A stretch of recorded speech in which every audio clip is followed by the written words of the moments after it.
मुसलमान वहाँ पे अपनी कल्चरल आइडेंटिटी को खोने लगे जस्ट बिकॉज ऑफ वेस्ट टॉक्सिफिकेशन।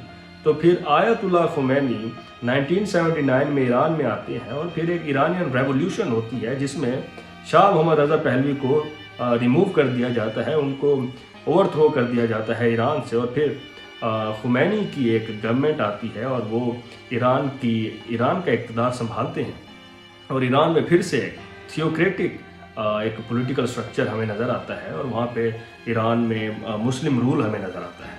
मगर 1980s 1990 2000 तक हमने देखा कि ईरान और यूएसए की जो टेंशन्स हैं, जो फ्रैक्शंस हैं, जो फ्रिक्शंस हैं, वो ख़त्म नहीं हुई। इसी के साथ साथ ईरान ने अपना इन्फ्लुएंस बढ़ाना भी शुरू कर दिया, लीबिया में, इराक़ में, यमन में, सीरिया में। इस नेटवर्क को इज़राइल ने एक थ्रेट समझा अपने ग्रेटर इज़राइल के विजन में।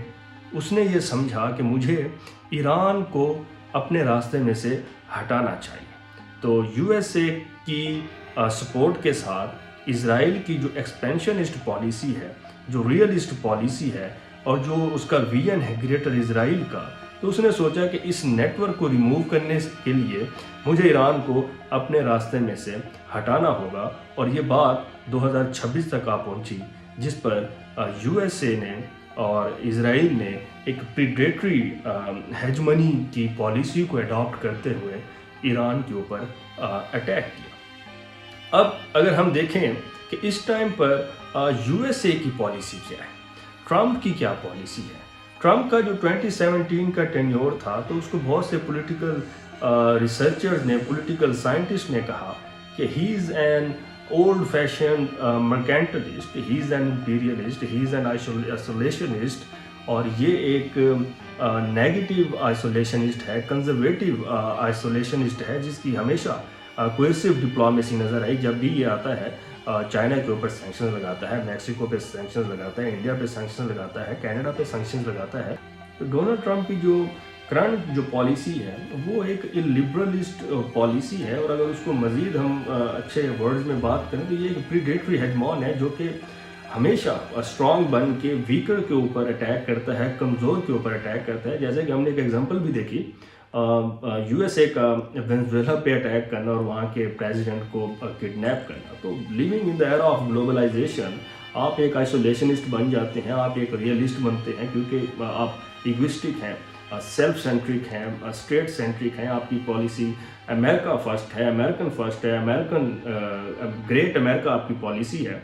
तो फिर आप सिर्फ अपनी स्टेट का ही सोचते हैं, जैसे कि इजराइल अपना सोच रहा है, अपने नेशनल इंटरेस्ट का सोच रहा है, और यूएसए अपने नेशनल इंटरेस्ट का सोच रहा है, जिसकी वजह से सिक्योरिटी डायलेमा है, जिसकी वजह से एनार्की है, लॉलेसनेस है, एब्सेंस ऑफ लॉ है, यूनाइटेड नेशन सिक्योरिटी काउंसिल खामोश है, इंटरनेशनल कोर्ट ऑफ जस्टिस खामोश है। तो ये एक प्रीडेटरी हेजमनी की जो पॉलिसी है यूएसए की, जो सपोर्ट कर रहा है इजराइल को कि वो अपना एक्सपेंशनिस्ट पॉलिसी को फॉरवर्ड करे और एक्सिस ऑफ जो रेजिस्टेंस है उसको ख़त्म करे, और ईरान जो कि फ़लस्तीन के लिए इजराइल के अगेंस्ट फ्रंट फुट पे खेल रहा था, जो सपोर्ट कर रहा था, तो उसको रास्ते में से हटा दिया जाए। तो इसीलिए फिर उन्होंने अपने एक्सपेंशनिस्ट पॉलिसी और ग्रेटर विजन को देखते हुए, ग्रेटर इजराइल विजन को देखते हुए उन्होंने ईरान के ऊपर अटैक कर दिया। अब सवाल ये है कि अटैक होने के बाद इस मिडल ईस्ट की, इस रीजन की क्या सिचुएशन होगी। देखें, अगर हम इसकी इकोनॉमिक रिपरकशंस की बात करें तो सबसे पहले तो जाहिर सी बात है ऑयल की प्राइसेस इंक्रीज़ होंगी, क्योंकि ईरान की अगर जियो स्ट्रेटेजिक लोकेशन देखें तो ईरान बिल्कुल स्ट्रेट ऑफ हार्मूज के साथ लोकेटेड है और स्ट्रेट ऑफ हार्मूज को कंट्रोल करता है। और ये जो स्ट्रेट ऑफ हार्मूज है, यहाँ से 20% ऑफ ग्लोबल ऑयल ट्रांसपोर्ट होता है ऑन डेली बेसिस। इसके अलावा 20 to 30% LNG यहाँ से गुजरती है। और अगर हम बात करें ईरान की अपनी कैपेबिलिटी की कि ईरान क्या होल्ड करता है, तो ईरान के पास almost 208 billion barrels of oil है, और साथ ही साथ ऑलमोस्ट कोई 1200 ट्रिलियन क्यूबिक फीट जो है ना नेचुरल गैस है। तो ईरान यहाँ पे एक एनर्जी हेजमॉन है, और बन सकता था या बन सकता है, तो ऑलरेडी है। तो अगर आप देखें कि ये जो स्टेट ऑफ हार्मूज है, it has become a choke point, it is a choke point now, और انرجی کی یہ مین آرٹری ہے جہاں سے انٹرنیشنل جو ہے نا ٹرانسپورٹیشن ہوتی ہے آف آئل کی، اور چائنا گلف سے 40% بھی آئل امپورٹ کرتا ہے۔